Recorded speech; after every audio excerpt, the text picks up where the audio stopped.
اهلا بكم مره اخرى اعزائي المشاهدين. برحب بضيوفي الكبار اللي مشرفينا ومنورينا. كابتن محمد عبد الجليل نجم مصر، اهلا بيك كابتن. حبيبي يا كابتن، شرفنا ومنورنا.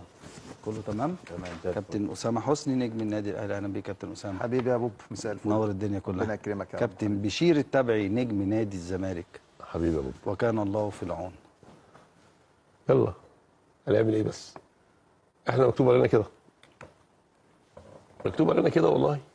والكلام ده احنا اتكلمنا فيه اكتر من مره هنا ومحدش صدق الكلام. يعني اصل الكوره لها معطيات وكل حاجه كانت باينه في الاول ومحدش صدق الكلام ده. فطبيعي اللي بيحصل ده ما حدش يستغربه، طبيعي. سواء كان من 3 حاجات، سواء مجلس اداره او لعيبه او جهاز فني. يعني اول حاجه مدرب على قده لا يصلح نادي الزمالك، معلش مع احترامي لاي حد بيقول اي حاجه، هيقول لك على قد الفلوس ماشي. لعيبه برضو اللي جت لعيبه على عيني وعلى راسي، بس اللعيبه دي مش هتشيل ولا هتجيب بطولات دلوقتي خالص، ونادي الزمالك مش هيستحمل كده. قال لك على قد الفلوس وما خدوش اصلا فلوس.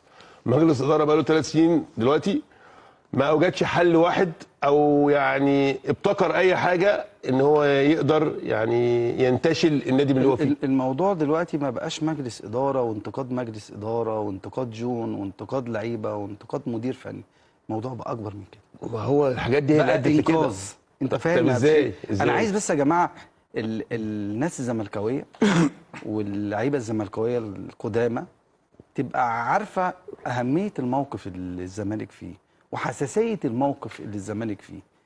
والناس الاسماء الكبيره اللي بتطلع على الصفحات وبتطلع في البرامج، الموضوع ما عادش انتقاد دلوقتي. حضرتك انتقد لما الدنيا تبقى كويسه والدنيا تبقى حلوه والدنيا تبقى ماشيه وفي مكسب وفي خساره، انتقد.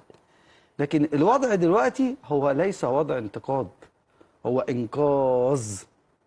انت عارف حضرتك لما تكون انت وصاحبك كده بتتخانقوا وهو واقف على رجله، خلاص اتخانق زي، لكن صاحبك ده عيل تعب، هتعمل فيه ايه؟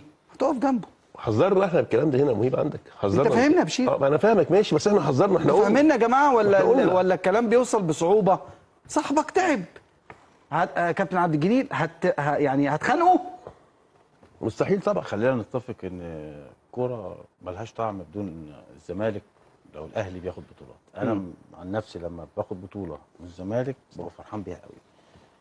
ما ينفعش الزمالك يقع بالطريقه دي، وانا بنادي معاك زي ما سمعتك في الانترو، يعني مش مصر كلها. انا بقول لك اول ناس تقف جنب نادي الزمالك دلوقتي، ويا ريت لمده 5 6 سنين ما اخدش لعيب من نادي الزمالك. النادي الاهلي لازم يقف جنب نادي الزمالك دلوقتي. عبد الجليل استنى بس، هو نادي الزمالك ما وقعش. عبد الجليل ايه اللي حصل؟ النادي واقع ماديا بس، لكن فنيا ما هو نادي الزمالك اول لغايه دلوقتي. ما هو لو واقع ماديا هتقع فنيا ماديا بس لغايه دلوقتي، يعني ما وقعش فنيا خالص لسه برضه. يعني انت محسسني ان نادي الزمالك دلوقتي ايه، بينزل وهينافس على الهبوط والكلام ده كله. ايه اللي حصل؟ لا برضه مش بنتكلم فنيا بالظبط. ما بنتكلمش فنيا. انت ما عندكش اي فلوس. ايوه مفيش موارد. حته بقى الموارد دي انت رايح في حته وحشه. حلوه قوي دي شغله مجلس الاداره. انت فاهمني؟ انت بتبص دلوقتي على الارض ده خلي بالك الانهيار جاي بسرعه. صح مظبوط. انا بقول كده. وانت لسه باصص على الدوري وعايز الدوري وثالث الدوري اول الدوري. طب احنا بنتكلم في نادي الزمالك.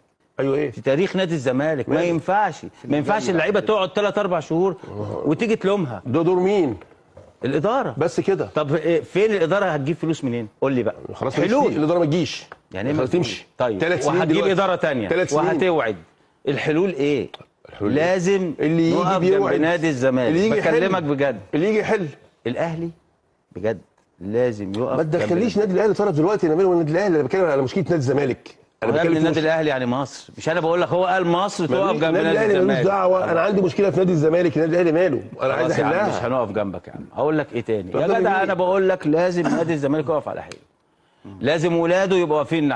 في ناس بتقول حقيقه بس مش وقتها، وياما قلنا كده. باصين على الناس، انت مش باصين على نفسيكوا. بصوا على نفسيكوا. تجربه جون مش وحشه، ولكن ادعمها بالفلوس وبالاداره وبالفكر. هو مين يدعمها؟ ما انا بقول لك لازم تدعم بكده. مين؟ لان التجربه ان يقفلوا على نفسهم يا بشير دي حلوه، ما حصلتش في نادي الزمالك.